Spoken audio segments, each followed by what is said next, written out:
Olá a todos, eu sou Matheus Lassan e bem-vindos ao meu canal. Hoje nós vamos fazer uma leitura comentada de um artigo chamado Insurrection, um padre jesuíta que fala sobre as condições legítimas de uma resistência católica, quando um católico deve obedecer às autoridades e como ele pode e quando deve resistir. Extremamente interessante esse artigo, ele foi publicado como anexo no livro de Eugenio Vargas Latapie, Catolicismo e República. O link do livro está aqui embaixo e ele serviu de fonte e inspiração para a aula magna, publicada na última sexta-feira, dia 25, dia de São Luís IX, sobre o desastroso acordo com o mundo moderno do Papa Leão XIII.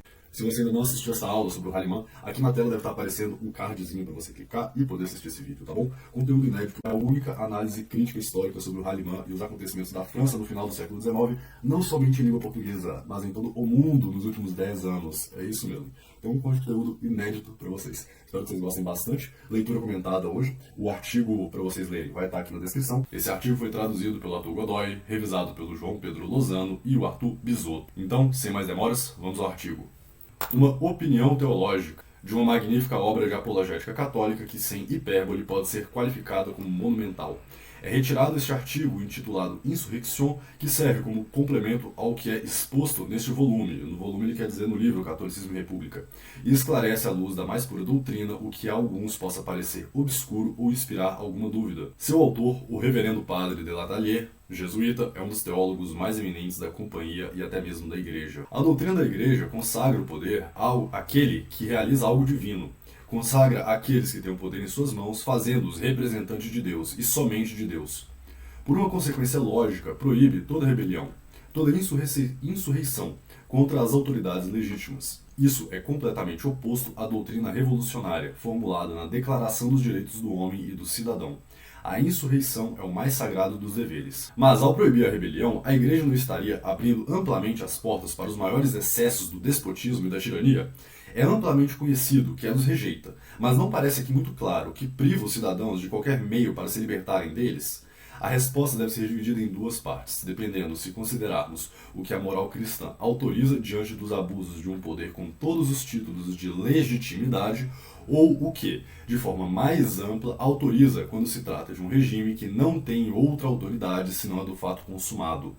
Não é necessário dizer que não se pretende aqui aplicar os princípios a uma situação específica, e menos ainda recomendar a alguém uma postura em detrimento de outra. O papel do apologista se limita a justificar os ensinamentos da Igreja, revelando seu verdadeiro significado e alcance. 1. Diante dos poderes legítimos. É absolutamente certo que os católicos não podem responder à violência do poder com violência insurrecional. Mesmo sendo vítimas de injúrias atrozes, não poderiam se vingar delas com uma agressão aos governantes, assim como não seria lícito direcioná-la a particulares. Nem a injustiça deve torná-los injustos, nem a exploração transformá-los em exploradores, nem o banditismo convertê-los em bandidos, nem o assassinato em assassinos, nem a tirania em anarquistas. Maltratar o próximo porque alguém os maltratou, promover desordem porque outros a promoveram, jamais é lícito. Tanto as retaliações quanto as provocações são sempre criminosas, e o crime é maior se sua vítima for o poder. Isso é, indubitavelmente, o que a Igreja ensina, mas, sem correr o risco de se desviar, não seria possível introduzir em seu ensinamento algo diferente, pois, além de privar os católicos do direito de legítima defesa, isso é condenado pela ciência teológica mais autorizada. Os teólogos distinguem entre rebelião e resistência, resistência passiva e resistência ativa legal e resistência ativa armada, no total de 4 atitudes que podem ser escalonadas em uma graduação ascendente. Resistência passiva consiste em não obedecer às prescrições de uma lei. Resistência ativa legal consiste em buscar, através dos meios legais, a revisão de uma lei. Resistência ativa armada consiste em se opor pela força à execução de uma lei. Rebelião, que consiste em tomar a ofensiva contra a autoridade da qual a lei emana.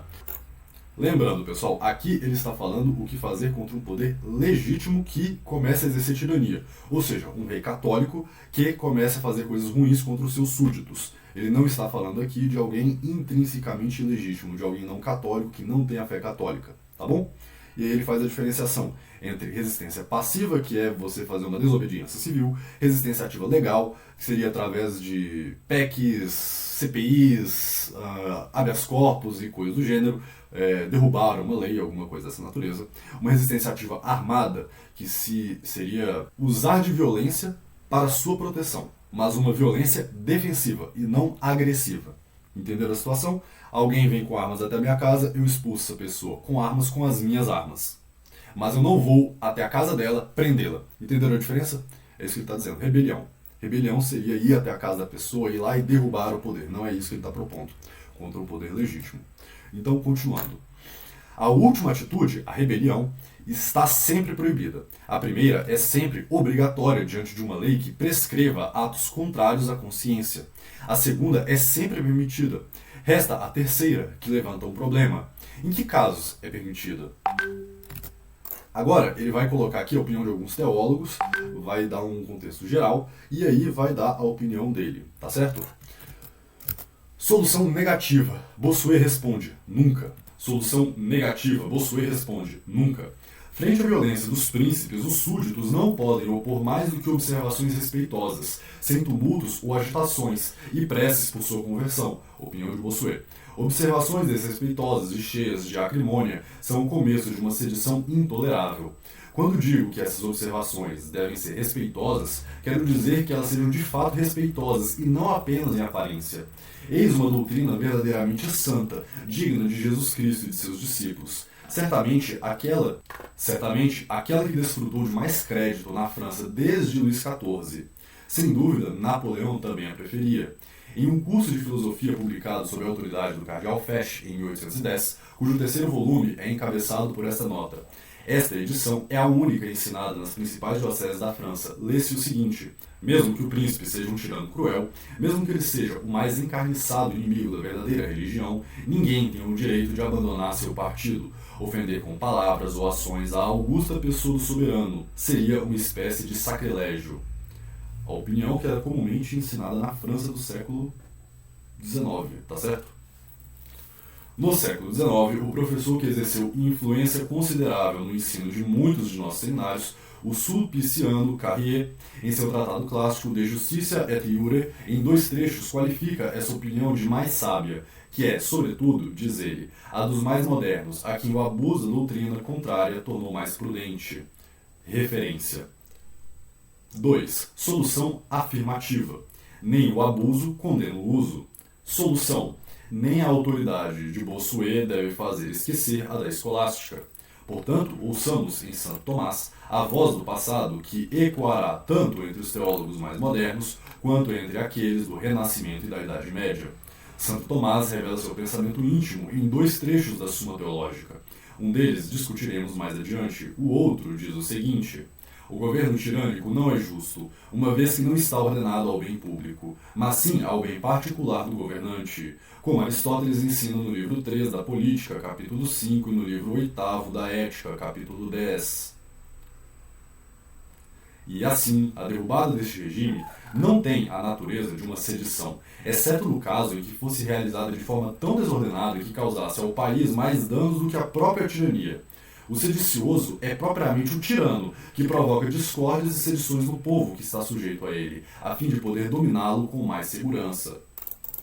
Então aqui, São Tomás de Aquino está nos ensinando que o governo que é tirânico não é um governo ordenado ao bem comum. Num governo tirânico, aquele que é o sedicioso é o tirano, e não aquele que se defende frente a um tirano. O que seria proibido seria se a defesa do seu direito causasse um problema ainda maior. Aqui São Tomás está explicando para a gente o princípio do mal menor, ou seja, se para defender um direito pequeno você causa um dano gigantesco, não compensa o dano grande frente ao direito que é menor. Compreenderam aqui? Então, continuando. Foi observado de maneira perspicaz que Santo Tomás de modo algum reconhecia ao povo o direito de ser juiz em sua própria causa, mas apenas o direito de legítima defesa, que é muito diferente. Referência. O cônego Peltier, autor dessa observação, já havia expressado sua opinião da seguinte forma: é necessário invocar apenas a lei natural, que permite às sociedades, assim como aos indivíduos, se defenderem contra uma agressão injusta, se quisermos encontrar um remédio para opor à tirania. Referência. Também sobre a defesa fala o arcebispo Kenrick, coadjutor e posteriormente bispo da Filadélfia, que faleceu enquanto era arcebispo de Baltimore, em sua obra Teologia Moralis. Referência. Comentando a primeira epístola de São Pedro, capítulo 2, versículo 13, e a epístola de Romanos, capítulo 13, versículos 1, 2 e 5, ele escreve: esse trecho proíbe a rebelião, que ocorre sempre que indivíduos, isolados ou em pequeno número, resistem à autoridade legítima. Se uma multidão de cidadãos resiste a um abuso flagrante e enorme do poder, não se pode dizer que estão resistindo à autoridade, pois Deus não concede o direito de tiranizar. Na verdade, como Gravina diz, nunca é permitido aos governantes, por violar as leis, destruir o propósito e o fim de seu poder. Por esse mesmo ato, qualquer um que abuse do poder contra o bem público, no qual se baseiam a soberania e majestade dos príncipes, perde toda a prerrogativa. Pois a deserdação é o castigo para o filho que ultraja seu pai. Além disso, os levantes populares, mesmo quando provocados pela dominação mais opressiva, quase nunca ocorrem sem pecado, já que na maioria das vezes causam ruínas e desastres. Após o americano Kenrick e Lemcourt, o renovador da teologia moral na Alemanha, quem fala assim: rebelião é uma coisa, resistência a leis injustas à sua execução é outra. Se uma lei evidentemente injusta é feita em nome e com o respaldo da autoridade pública, você não está resistindo à autoridade, mas à violência injusta à qual você se opõe. Aqui o que o padre Santo Tomás de Aquino e os teólogos nos ensinam é o seguinte: você tem o direito, baseado na lei natural, de se defender a sua vida, de defender a sua propriedade, o direito de autodefesa. Porém, o menor não tem o direito de julgar o maior.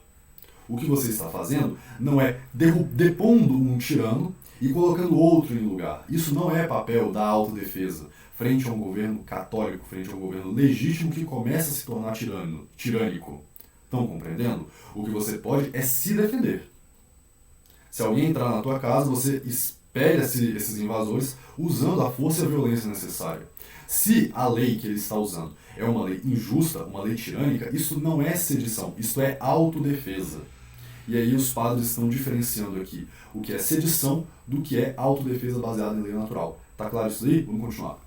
No entanto, quando e como será permitido rejeitar por força uma violência evidentemente injusta exercida em nome e com apoio da autoridade pública, dependerá do sucesso que se possa esperar dela e dos males talvez maiores que a resistência possa trazer para o país. Referência: Nodin, De Preceptis, 1905, número 808, entre os austríacos e entre os franceses, Bouillot, Compendium Theologiae Moralis, 1905, volume 1, número 308, expressam-se em termos quase idênticos.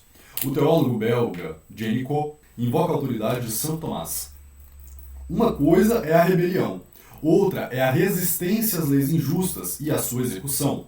Pois, quando aqueles que detêm o poder legítimo exercem uma violência evidentemente injusta, o caso é similar ao de uma violência perpetrada por bandidos. E assim, da mesma forma que é lícito resistir aos bandidos, é permitido em situações semelhantes resistir aos maus governantes, a menos que seja necessário evitar o escândalo ou haja o temor de alguma perturbação grave. Referência: basicamente aqui ele está dizendo que, quando um governo se torna despótico, ele está agindo quase igual, semelhantemente a um bandido, e você tem o direito de se defender de um bandido, portanto pode se defender de um governante que esteja agindo como um bandido. Tá claro isso daí? Tá certo? Continuando. Uma coisa é a rebelião. Uma coisa é a rebelião. Às vezes, essa resistência ativa será ilícita, ou seja, quando o uso da força não se possam esperar efeitos positivos, mas sim antecipar grandes males. Referência: ainda mais explícito é o teólogo suíço Caterham. É permitido resistir ativamente no próprio ato da agressão a um tirano que, de maneira injusta, tenta causar graves danos aos cidadãos. Observação: trata-se de resistência ativa por meio da força armada. Eles estão dizendo que, se para você se defender você for causar um grande mal, é preferível que não se defenda. Tá claro? É opinião quase comum entre todos os teólogos que a todo cidadão é permitido resistir ativamente pela força, pelo menos quando se trata de defender sua vida e a integridade de seu corpo. Há um príncipe que tenta causar-lhe um dano evidentemente injusto e grave, impedindo-o de realizar sua vontade. De fato, qualquer um tem o direito de se defender com todas as forças contra qualquer agressor injusto no próprio ato da agressão. Portanto, os cidadãos podem se apoiar mutuamente contra a agressão injusta do rei ou de seus agentes e comprometer-se a isso por meio de um tratado. Para isso, na verdade, eles não precisam ter soberania. Os súditos não julgam nem destituem o soberano, eles apenas se defendem a si mesmos e protegem os seus bens. Esses são os princípios legais, válidos quando as coisas são consideradas em abstrato. Na prática, ocasionalmente, pode acontecer que tal defesa cause males maiores e seja necessário abster-se delas. Referência. Mesmo após Caterham, é proveitoso ouvir Castelhano. A tirania habitual e grave, violando o pacto fundamental, destrói os fundamentos do poder. No entanto, 4 condições são necessárias para que a resistência ativa seja permitida. Primeira, não deve haver mais meios eficazes para se opor à tirania, como súplicas, exortações, resistência passiva, todas as quais devem ser tentadas previamente. 2. Segunda, que na opinião de homens prudentes e honrados, a tirania seja manifesta. Terceira, deve haver razoável probabilidade de sucesso. Quarto, deve ser crível que a queda do tirano não resultar em males maiores. Como Bellarmino, Soares, Balines, Bianchi e a toda a escola do passado afirmam que a resistência ativa é permitida, desde que se cumpram as 4 condições mencionadas, quando o tirano conspira para a ruína do Estado. Referência. No entanto, é Maier quem, em suas instituições iuris naturalis, dá a essa doutrina todo o desenvolvimento que ela exige. Nos casos extremos em que, devido às circunstâncias, a resistência passiva é ineficaz ou praticamente impossível, o que, senão a perfeição cristã, a estrita regra do direito natural, permite e legitima. O fato de ser uma questão complexa não é motivo para ignorá-la especulativamente, passando por ela em silêncio, como geralmente é feito. Tendo em mente que as circunstâncias, às vezes, tornam imperativamente necessária qualquer solução prática, sem meios de evitar ou adiar, é preferível tê-la resolvido teoricamente de acordo com os princípios da razão saudável. Tese: circunstâncias podem ocorrer em que a resistência ativa aos abusos da autoridade pública não seja por si só contrária ao direito natural. Prova: da mesma forma que todo indivíduo tem o direito inato de providenciar sua conservação e, consequentemente, de se defender armado contra as violências de uma agressão injusta, sem ultrapassar a medida legitimada pelas necessidades defensivas, um povo cuja unidade social o constitui como pessoa moral deve necessariamente ser provido pelo direito natural essencial do mesmo. O direito natural de defesa, de fato, se estende, sem exceção, a toda criatura racional e, portanto, a fortiori a uma personalidade coletiva humana. Portanto, sempre que um abuso tirânico do poder, não temporário, mas perseguido constantemente de forma sistemática, tenha levado o povo a tal extremo que sua saúde esteja em perigo, por exemplo, ao enfrentar um perigo iminente para o Estado ou para os bens supremos e essenciais da nação, e em primeiro lugar para salvar o tesouro da verdadeira fé, então, e enquanto a causa e as circunstâncias o exigirem, é permitido opor uma resistência ativa a uma agressão desse tipo. A Escritura nos apresenta um nobre exemplo desse modo de defesa na história dos Macabeus. Qualquer grupo de cidadãos, mesmo que não constituam uma pessoa moral completa ou uma unidade social orgânica, com base no direito pessoal inerente a cada indivíduo, pode, nesse caso de extrema necessidade, unir as forças de todos para se opor a uma opressão comum por meio da resistência coletiva. Aqui ele está dizendo que, se uma pessoa tem o direito de se defender, outras pessoas têm o direito de ajudar aquele que está se defendendo. Então, se alguém vem à minha casa de modo injusto, meus vizinhos têm o direito de se juntar comigo e eu tenho o direito de me juntar com meus vizinhos para mutuamente nós todos nos protegermos, sem com isso estar constituindo uma revolução de deposição do governante que caiu em tirania. Claro? Perfeito? Muito bem, continuando. As citações contrárias à opinião regalista poderiam ser multiplicadas. No passado, além de Caetano e Soares, referência, encontramos o cardeal do Perron citando. As citações contrárias à opinião regalista poderiam ser multiplicadas. No passado, além de Caetano, referência, e Soares, referência, encontramos o cardeal do Perron citando perante o terceiro durante os Estados Gerais de 1614. A resolução dos soldados de Valentiniano, que disseram a ele que se ele quisesse tentar algo contra a igreja, eles se declarariam a favor de São Ambrósio, uma vez que as basílicas eram dos bispos e não dos imperadores. Referência. Lécius declara que é permitido a todos os leigos e clérigos defenderem suas vidas contra o agressor injusto, seja quem for, mesmo que seja alguém superior. Portanto, é permitido ao servo contra seu senhor, ao vassalo contra seu príncipe. Referência. Gerson ensina que, se o soberano impõe aos seus súditos uma perseguição manifesta, obstinada e eficaz, então aplica-se essa regra natural. É permitido responder à força com a força. Referência. O direito permite repelir a força pela força. Esta é de fato uma máxima que aparece em todas as páginas das decretais, singularmente uma vez a favor de um dignatário eclesiástico perturbado em seus bens por um oficial de justiça. Referência. E uma vez também com esta cláusula, que é uma justificação, não para assumir vingança, mas para afastar a injustiça. Inocente terceiro, decretal, referência. Não como uma medida vingativa, mas sim como uma medida de defesa. Esta é também a distinção que os modernos sempre fazem ao lidar com conflitos com o Estado. Neste caso, a jurisdição não é necessária. Escreve Schiffney. Parece que o direito de legítima defesa que a sociedade possui é suficiente, assim como os indivíduos possuem. Referência. De maneira semelhante, o cardeal Zigliara afirma, nesse caso, não há resistência à autoridade, mas sim à violência, não ao direito, mas ao abuso do direito, não ao príncipe, mas ao agressor injusto e transgressor de nossos direitos no próprio ato de sua agressão. Referência.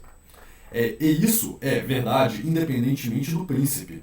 Como observa de justa maneira Cepeda em seus elementos de direito natural. Esses princípios também encontram aplicação no caso em que o soberano seja o próprio povo, sob um regime democrático. De fato, a tirania exercida pelo próprio povo ou em nome do povo é muito mais opressiva e temível do que exercida por um príncipe. Referência. A solução. Este consenso entre os teólogos é impressionante e deve nos levar a considerar a questão resolvida. 3 pontos podem ser resumidos. Primeiro, nenhum direito político prevalece sobre a saúde pública. Salus populi suprema lex est. A saúde do povo é a lei suprema. Segundo, se há casos em que a oportunidade veda, em nome da prudência e da caridade, o exercício de um direito que, por outro lado, a justiça concede, há outros em que incentiva o uso e aprova as consequências, a saber, quando os bens supremos da nação só podem ser salvos por meio de uma intervenção popular. Pois então não há calamidades ou flagelos cuja consideração possa impedir o exercício do direito de defesa, já que, por hipóteses, os bens a serem salvaguardados têm maior importância do que todos os males que poderiam surgir. Aqui o padre nos está dizendo o seguinte: se, por caridade cristã, por amor ao próximo, alguém voluntariamente abre mão do seu direito de defesa, e isso pode ser considerado, a depender das circunstâncias, prudente e caridoso, ou seja, fulano A vai matar o santo B. Santo B não reage, por amor a A. Santo B morre.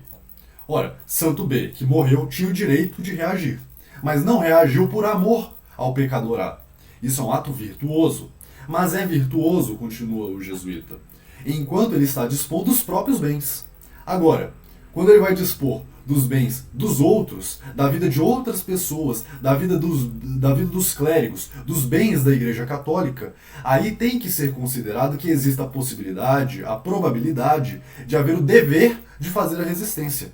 Ou seja, face aos teus bens, face à tua vida, tu podes agir como bem entenderes, porém, face aos bens da Igreja, face aos valores cristãos da sociedade, face às vidas de outras pessoas, há um grave dever de consciência em que tem que ser considerada a reação, ainda que violenta. E aí seria não apenas neutra, porém extremamente aconselhada e virtuosa. É isso que a gente deriva disso aqui. Continuando. Terceiro, a guerra travada contra o poder nessas condições é uma guerra defensiva e autoriza tudo o que o direito da guerra defensiva permite entre beligerantes. No entanto, existem certas atitudes que, tomadas isoladamente, poderiam parecer ofensivas, mas que, inseridas no contexto geral dos acontecimentos, adquirem, devido às circunstâncias, um caráter puramente defensivo. Da mesma forma que uma nação invadida não deixa de agir defensivamente porque seus generais tomam a iniciativa de um confronto com o inimigo, ou mesmo que, em caso de necessidade, o persigam até mesmo dentro do seu próprio território.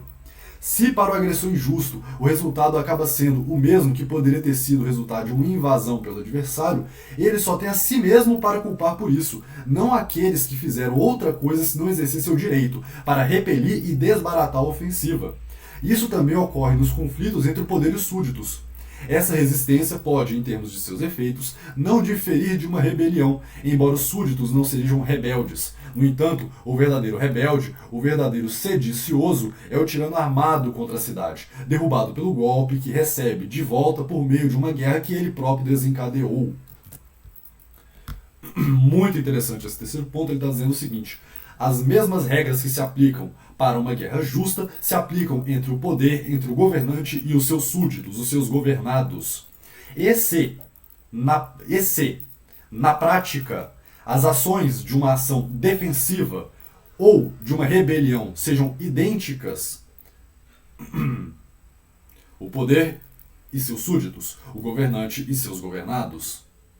E se, para defender os seus direitos, o povo toma ações semelhantes aos de rebeldes, não se pode dizer que o povo seria rebelde, porque ele estaria defendendo os seus próprios direitos, ainda que as ações na prática fossem semelhantes ou até mesmo idênticas. O único a ser culpado pela sua deposição, o único a ser culpado pelas reações provenientes, o único a ser culpado pelas reações provenientes da defesa que os súditos exercem em favor de si mesmo, é o poder que se torna tirânico. Não é o povo que se excedeu na sua defesa. Tá claro? Continuando. A questão da perfeição. Com a questão do direito resolvida, a questão da perfeição, que foi posta de lado até agora para não complicar ainda mais uma discussão já bastante complexa, entra em jogo. Ela surge da seguinte forma: a perfeição cristã desaconselhará o que a lei natural permite? Para os católicos, a paciência não é sempre preferível à resistência? Opinião dos teólogos. Um eminente historiador do direito canônico e teólogo vai nos esclarecer sobre esse ponto. Em sua obra sobre a Igreja Católica e o Estado Cristão, o cardeal Jürgen Höfer destaca a diferença entre os casos em que apenas interesses pessoais e temporais estão em jogo e casos em que o bem-estar da sociedade e da religião está em perigo. Mas alguém pode perguntar: não deveriam os súditos cristãos permitir-se ser mortos em vez de resistir, mesmo que sejam fortes o suficiente para isso? Repetindo. Mas alguém pode perguntar: não deveriam os súditos cristãos permitir-se ser mortos em vez de resistir, mesmo que sejam fortes o suficiente para isso? Isso assume o caráter de uma questão de perfeição cristã, mas não de um dever que se aplica em todas as circunstâncias. Porque o direito natural autoriza a legítima defesa para proteger nossas vidas individuais e não reconhece o dever incondicional de renunciar a ela. Se a religião e a própria vida podem ser salvas simultaneamente, há razão para fazer tudo o que for possível para alcançar isso. O exemplo dos primeiros cristãos não é relevante aqui. A situação deles era diferente da nossa, depois que as autoridades públicas se tornaram sujeitas ao cristianismo. Aqueles que perseguem a igreja em nosso tempo não podem alegar as desculpas que as autoridades pagãs poderiam alegar. Além disso, uma rebelião naquela época teria sido inútil e até mesmo prejudicial ao cristianismo. Existem duas maneiras de defender a religião. A primeira maneira, a maneira de Eleazar, segundo Macabeus, capítulo 6, 18 a 31, através do martírio. Segundo, como Matatias, 1 Macabeus, capítulo 2, versículos 15 a 29, que pegou em armas e se levantou contra a invasão pagã. O que permitiu aos macabeus nos dias do Antigo Testamento, de acordo com a lei natural, também deve ser permitido em circunstâncias. O que permitiu aos macabeus nos dias do Antigo Testamento, de acordo com a lei natural, também deve ser permitido em circunstâncias análogas no Novo Testamento. Aqui está a referência, e lembrando que este aqui é o cardeal Jürgen Höfer, cardeal Jürgen Höfer, antes do Concílio Vaticano II, certo? Continuando, essas linhas do cardeal Jürgen Höfer parecem apenas resumir as páginas em que Bianchi, referência, desenvolveu a mesma tese, enunciada de forma vigorosa. Quando podemos conservar, ao mesmo tempo, nossa religião e nossa vida? Que dúvida pode haver de que estamos naturalmente obrigados a conservar ambas? Ou seja, nem apostasia nem martírio, onde uma vitória pode libertar nossas consciências e de nossos irmãos, E Bianchi cita o cardeal São Roberto Bellarmino, doutor da Igreja Católica, do Romano Pontífice, livro 5º, capítulo 7º, Tertia Ratio, que na verdade não fala do direito, mas do dever em questões de resistência. A autoridade das Escrituras. Os três remontam aos Macabeus. Se quisermos especificar o que é permitido aos santos, não será inútil reunir as páginas mais proeminentes desse livro, que não foi revogado pelo Evangelho, mas se antecedeu a eles. Há 150 anos, os hebreus viviam sob a dominação dos Seleucidas, quando a tirania de Antíoco Epifânio colocou em suas mãos as armas para a defesa da fé. Refugiados no deserto onde acreditam estar seguros, Judas e seus seguidores ficam sabendo que 1000 de seus companheiros, pegos em um sábado, acabaram de se deixar ser heroicamente mortos, sem atirar sequer uma pedra.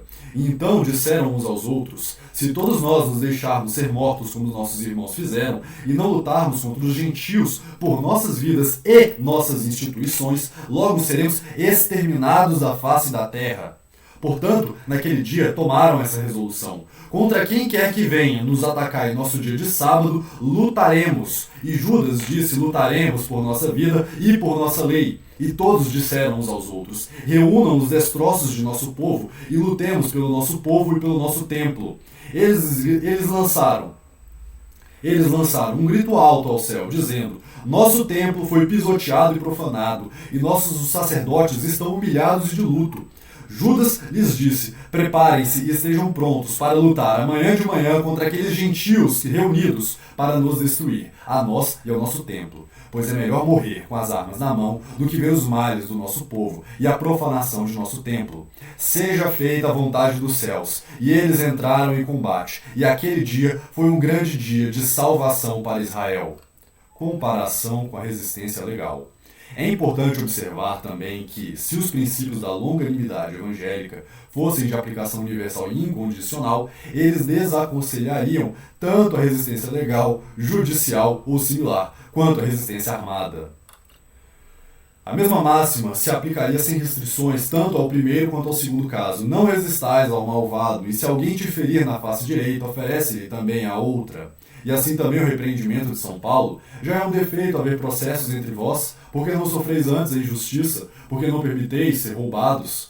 Se é impossível transformar tais conselhos em regras absolutas, mesmo de perfeição, para todos os casos imagináveis, por que nos impedir de colocar as reservas e correções necessárias tanto na defesa armada quanto na reivindicação legal?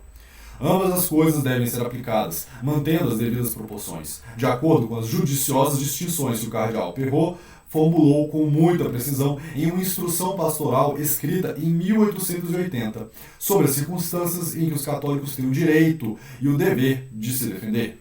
Se trata de interesses de conflito privado, de questões ou dificuldades puramente pessoais, que não envolvem de forma alguma os princípios da moral, as verdades da religião, a liberdade ou os direitos da Santa Madre Igreja. Não há dúvida de que nessas ocasiões é louvável que o cristão aplique sem reservas os preceitos ou conselhos da Santa Doutrina Evangélica. Portanto, quando se trata apenas de nossas pessoas, dos nossos negócios, dos nossos bens, de nossa própria vida, e se não há uma obrigação de ordem superior que nos force a nos defender, podemos preferir o silêncio à palavra, a submissão à resistência, a paixão à ação. Mas a verdadeira noção de virtude seria deturpada se o motivo determinante desse comportamento fosse uma pusilanimidade fraca e falta de coragem, em vez da imitação sobrenatural e corajosa da paciência, da doçura e da caridade do Filho de Deus. A partir desses preceitos, conselhos e exemplos devem deduzir que os discípulos de Jesus Cristo nunca têm permissão para se defender, que seu único dever é permanecer em silêncio e se submeter sem dizer uma palavra para rejeitar a calúnia, sem fazer qualquer esforço para reivindicar seus direitos. Nada disso. A iniciativa dos fiéis e a autoridade dos pastores. Uma vez que esses princípios foram aceitos, surge a pergunta: se os católicos, nos casos em que a consciência lhes permite ou ordena resistir, devem necessariamente esperar um impulso positivo de seus pastores, com base no princípio de que, na Igreja, toda autoridade está acima e a dependência abaixo. Que esse impulso possa ocorrer legitimamente não é duvidoso, mas é necessário. Aqui explico eu: é necessário ouvir um chamado dos pastores, ou pode vir esse chamado, essa necessidade partir do povo somente? Continuamos. Isso seria o caso se nossos bispos fossem líderes militares, ou se defender fosse um ato diretamente religioso. Mas defender-se é, em si mesmo, um ato da vida civil, e nossos bispos são líderes espirituais. Portanto, não se vê obrigação de esperar por sua iniciativa, seja na forma de uma ordem ou na forma de um convite. No entanto, é sempre louvável e até recomendável consultá-los sobre a questão de consciência. Além disso, uma vez que a legitimidade da resistência depende da oportunidade, e a oportunidade é regida pelos interesses religiosos, cuja salvaguarda é da responsabilidade dos bispos, é claro que a intervenção da hierarquia, seja para excluir ou moderar a ação, merece todas as deferências dos católicos. Aqui ele diz o seguinte: os bispos não são líderes militares, então o chamado para a autodefesa não precisa vir dos bispos. Porém, óbvio, é extremamente aconselhado, recomendável, que antes de fazer uma reação armada contra alguma injustiça, você vá pedir o conselho dos homens sábios e do clero. Evidente, é muito intuitiva a doutrina católica. Continuando. Conclusão: tomar a iniciativa contra o poder é sedição. Retaliar ou provocar é violência. No entanto, defender-se até vencer a ofensiva adversa não é nem sedição nem violência. Essa exposição de princípios pode não ser inútil nem para os católicos nem para seus adversários. Que estes saibam o que podem esperar, e aqueles o que, no seu caso, podem empreender. E pode-se esperar que uns retrocedam ou que outros vençam. Paz ou triunfo é o fruto comum das ideias justas. Uma citação de São Pedro Damião. Em uma carta ao bispo de Fermo, São Pedro Damião condena nos seguintes termos a conduta dos prelados beligerantes de seu tempo. Em uma conduta em que, entre tantos outros males, vê-se os homens violentos atacarem-se impudentemente nas igrejas, invadir seus domínios e violar tudo o que há de sagrado, alguns chegam a se perguntar se os líderes das igrejas não deveriam, para se fazerem justiça, assim como os leigos, retribuir o mal com o mal. E, de fato, mal viram diante de alguma injusta violência, a maioria respondeu imediatamente com uma declaração de guerra, se armando, e acabaram causando a seus adversários muito mais dano do que haviam sofrido. Isso é altamente equivocado. Em minha opinião, que os sacerdotes do Senhor permitam o que não é lícito à multidão ou ao vulgo, pois suas ações autorizam o que sua palavra condena. O que há, de fato, mais contrário à lei cristã do que essa troca de violências? Para que servem tantas máximas das sagradas escrituras? O que acontece com aquelas palavras do Senhor, se alguém tirar o que é teu, não peças de volta? Se não temos nem mesmo o direito de recuperar o que nos foi roubado, como poderíamos vingar o roubo por vias de fato? Objetar-se-á que o Papa Leão IX frequentemente se lançou em expedições militares e, no entanto, foi canonizado?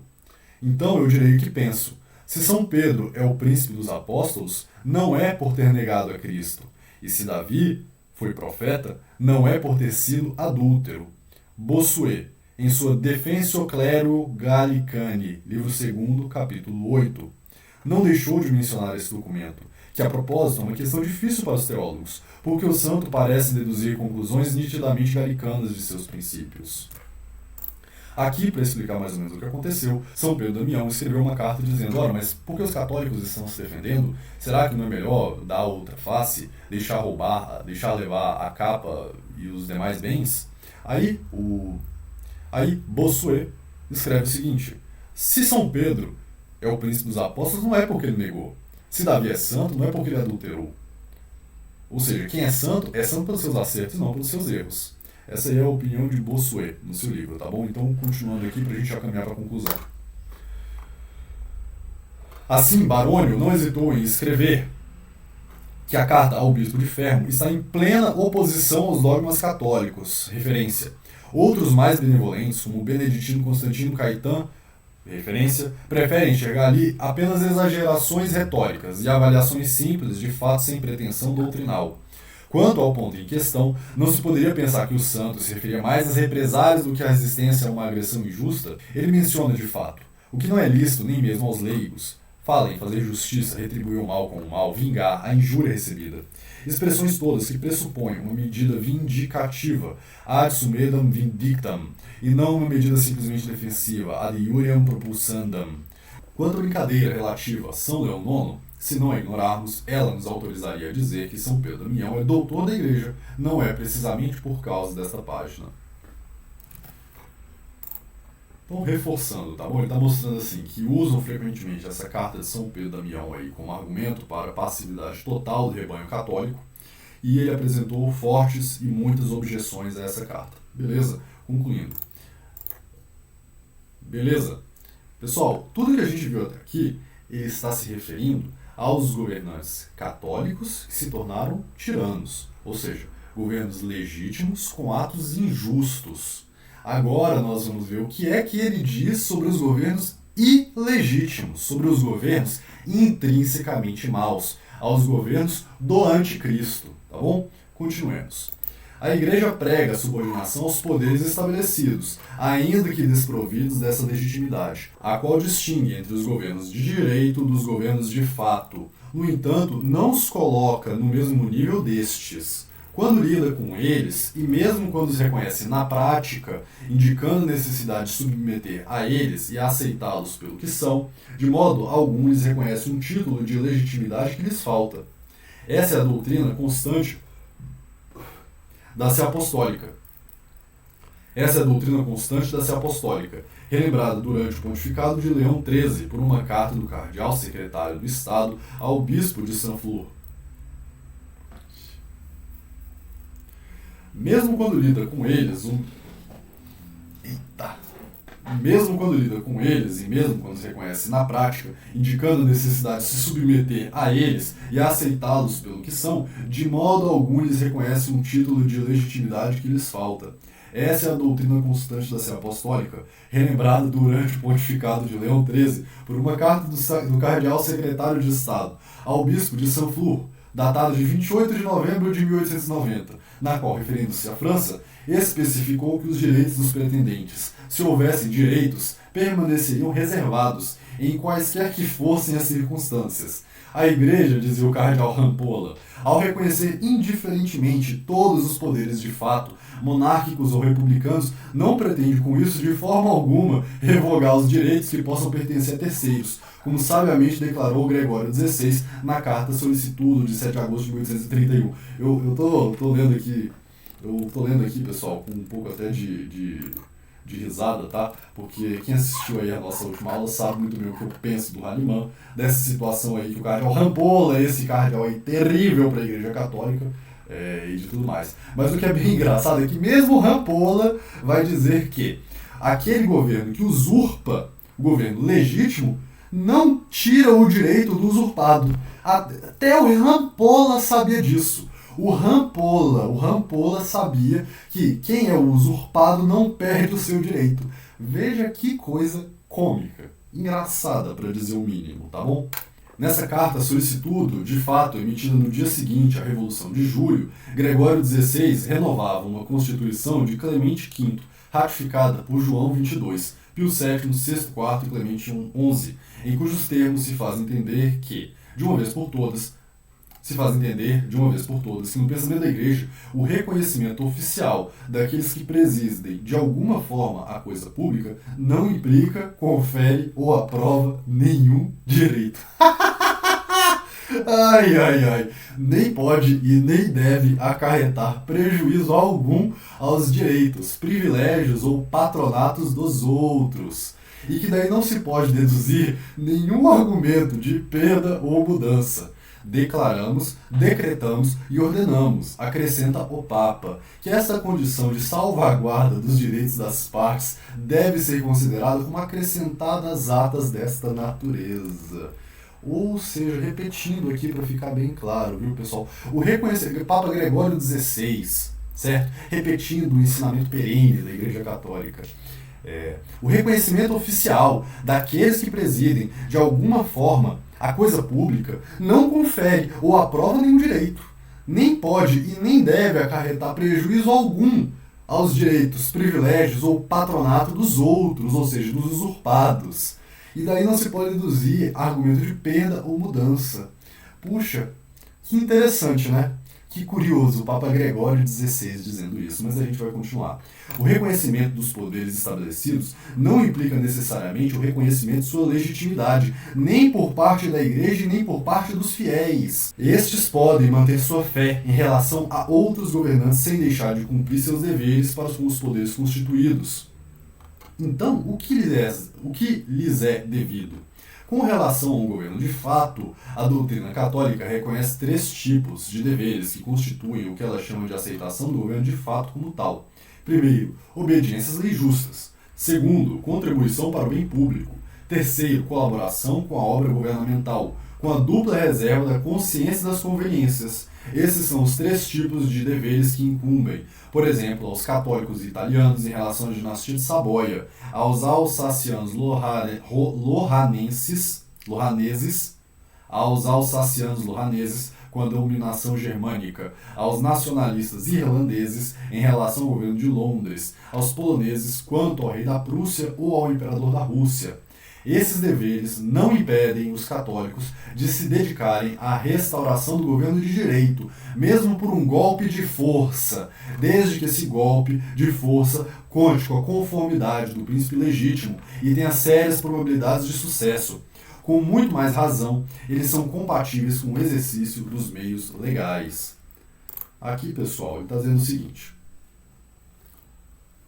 caríssimos, aqui o que a gente tem que entender é o seguinte: diante de um governo ilegítimo, você tem que trabalhar a obediência mínima para manter a mínima paz social, o mínimo bem-estar social, certo? E isto não tira o direito de trabalhar em segredo ou abertamente para a restauração do governante legítimo, ainda que pela força. Ou seja, antes de fazer a contra-revolução, você tem que tentar manter a boa paz social. Certo? Você não pode simplesmente, olha, fulano é ilegítimo, então eu vou lá e mato ele. Aí eu vou jogar o país num caos. Isso não pode acontecer, isso é contra a doutrina católica, vocês estão entendendo? Agora, se você vai tirar uma pessoa má para colocar uma pessoa ilegítima para colocar o príncipe legítimo, você pode usar da força. Isso é a doutrina católica, tá certo? Continuando. Eis aqui o ensinamento unânime da escolástica a respeito dos deveres do cidadão para com o governo de fato. Aqui poderiam ser citados todos os teólogos, antigos ou modernos, que trataram da questão clássica do soberano usurpador, tirando-os em título. Isto basta para compreender o sentido da frase de alcance universal escrita por Leão XIII na encíclica Intergravíssimas. Quando em uma sociedade existia um poder constituído e em funções, o interesse comum está ligado a esse poder, e por essa razão deve ser aceito tal como é. Essa regra deve ser entendida à luz das explicações que a antecedem, da mesma forma que as interpretações de um texto legal ou jurisprudencial, o conhecimento jurídico não é supérfluo. Há certos ensinamentos pontifícios que exigem ser tratados à luz dos princípios teológicos em que se inspiram e da doutrina tradicional que os enquadra. Quer-se, além disso, um testemunho incontestável do significado que o próprio Leão XIII concedeu às suas Além disso, um testemunho incontestável do significado que o próprio Leão XIII concedeu às suas próprias palavras pode-se tomar no comentário quase oficial, escrito, pode-se dizer, ditado pelo Papa por seu historiógrafo, Monsignor T. Cerclet, falando que dos princípios que regem a aceitação de um governo de fato, ele diz: os governos são livres para julgar que o governo republicano é em si mesmo ilegítimo e que as regras da transmissão do poder estão apenas suspensas. O Papa lhes reconhece formalmente o direito de julgar que a monarquia é a forma de governo que mais convém à França. Não há dúvida de que, em virtude desses princípios, os monarquistas teriam o direito de provocar legalmente uma mudança de governo, seja pela revisão da Constituição, seja de outra maneira. Ainda mais, supondo que os títulos deste ou daquele pretendente à monarquia não tenham caducado, os teólogos católicos não teriam dificuldade em reconhecer esse direito de fazer valer seus títulos, mesmo pela força, e permitir que seus apoiadores o ajudem. Porém, com uma condição: a de que haja uma esperança fundamentada de que a tentativa não venha a causar prejuízo ao verdadeiro bem do país. Referência, tá? Já estamos concluindo aqui, pessoal. Mas veja só, mesmo Leão XIII, na questão do Hahnemann, reconhece o que está sendo dito aqui. É impressionante, tá bom? Concluindo, se me permite acrescentar que entender de outro modo os deveres do cidadão com o governo de fato é identificá-los. Se me permite acrescentar que entender de outro modo os deveres do cidadão para com o governo de fato e identificá-los com aqueles que lhes competem em relação ao governo legítimo seria equiparar o fato e o direito. E equiparar o fato e o direito contrariaria as proposições 59, 60 e 61 dos sílabos, estabelecendo como premissa que o fato constitui o direito. Muito interessante, né, pessoal? Vamos ler o que os sílabos diz. Lembrando, isso aqui são afirmações condenadas, ou seja, o que está escrito é herético, é errado, não pode ser dito pelo católico. O contrário é verdadeiro, tudo certo? Então vamos lá. O direito firma-se no fato material. Todos os deveres do homem são palavras vãs, e todas as ações humanas têm força de direito. Condenado. Sílabus número 60. Número 60. A autoridade não é mais do que a soma do número e das forças materiais. Olha só que coisa, né? 61. Uma injustiça de fato, coroada de bom êxito, em nada prejudica a santidade do direito. Puxa vida! Puxa vida, então quer dizer que você não se torna legítimo só por chegar lá e começar a mandar em todo mundo? Não, você não se torna legítimo. E se você acha isso, se você está dizendo que está condenado aqui nos sílabos, reveja seus conceitos, tá bom? Isso aqui é a doutrina católica da sua santidade, Papa Pio IX. Beleza? Vamos concluir aqui para a gente terminar aqui esse maravilhoso artigo contra os coercitivistas, tá bom? Para que nada seja omitido, é necessário também observar que mesmo o governo mais legítimo perderá sua autoridade se tornar um inimigo público, se em vez de buscar o bem comum, se voltar contra ele, utilizando sua autoridade para destruir o poder que lhe foi concedido para construir. Caríssimos, eu não tenho mais nada a acrescentar, eu sou um mero repetidor dos ensinamentos da igreja, do magistério, dos padres e dos teólogos, tá bom? Se alguém acha alguma coisa e quiser conversar comigo, deixe seus comentários aqui embaixo. Na descrição tem o meu número de WhatsApp para a gente poder conversar. Se você puder fazer uma contribuição com o canal, nossas carteiras de criptomoeda, nosso Pix está aqui embaixo. E, por favor, se inscreva no canal, deixa um like e comenta, compartilha com seus amigos. Beleza? Viva Cristo Rei, viva Dom Miguel, viva a restauração. Tchau!